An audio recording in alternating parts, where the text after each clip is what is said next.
These videos are like time capsules, so to my future self watching, what are we into in November of 2023?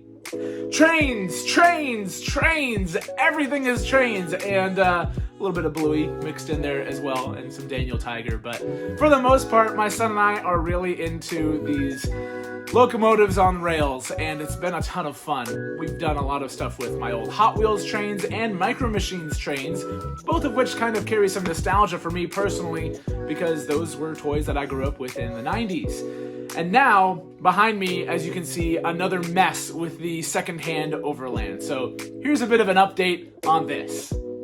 The elevated line is getting completely transformed, and that's because, well, instead of having just the track going around with a big old hole in the middle, we are turning this middle section here, the elevated section, into a bit of a themed area. So right now, there's a little bit of an obvious, the holidays are coming up, kind of Christmas porcelain buildings kind of deal.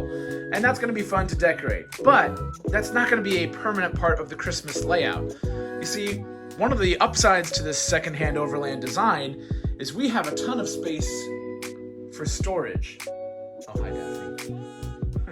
So, the idea is, the top part of this line, while I'm still going to decorate, I've got been experimenting around with these foam boards making kind of terrain going through. It's been a lot of fun to mess with that. And you can kind of see already what I'm sort of doing underneath here. The top line is going to surround a themed area where right now it's Christmas Town, Halloween, we can do a little Halloween thing up here, summer picnic, 4th of July cookout kind of scenes and stuff like that. This area up here will be able to change with the seasons, because I figured if this layout is going to take up as much room as it has in our living room, then it's kind of got to be like furniture itself. And a lot of furniture gets used for decoration, so this should be a lot of fun to expand and change and have kind of a variable section up here while still having the main line unobstructed, having these rock walls completing their route around here. Underneath this bridge, I'm going to have like a little kind of waterfall kind of scene going through there. And underneath, I am retaining... Oh, I guess you put the wreath on there. Be retaining some engine storage. Now, I still need to be able to access that because even though the access point is going to be over here, I'm debating putting an actual powered switch in to send engines back underneath to be able to retrieve like passenger car consists and stuff like that, because there is quite a bit of room under here. But yeah, I don't want to rely on this access section alone.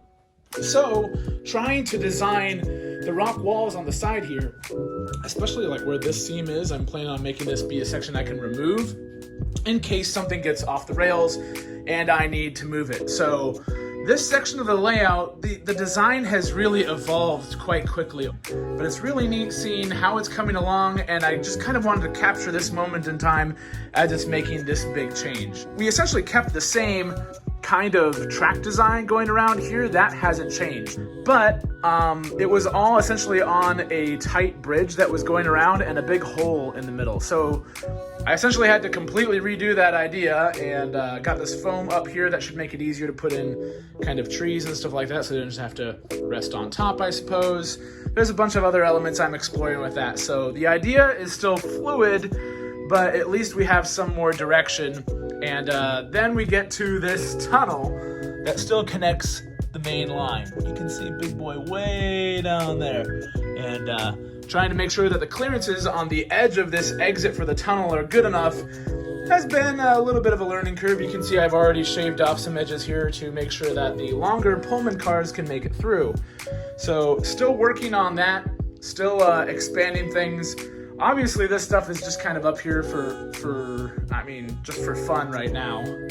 We're not really decorating per se. It's more of a photo op / just checking to see how it looks and get an idea for approximately how many buildings we can fit up there.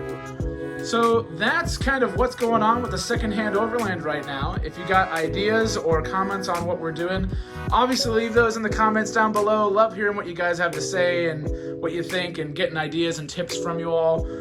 Especially if you got any like scenery foam kind of tips on how to make that look a little more realistic. But thanks for tuning in, and we'll catch you next time.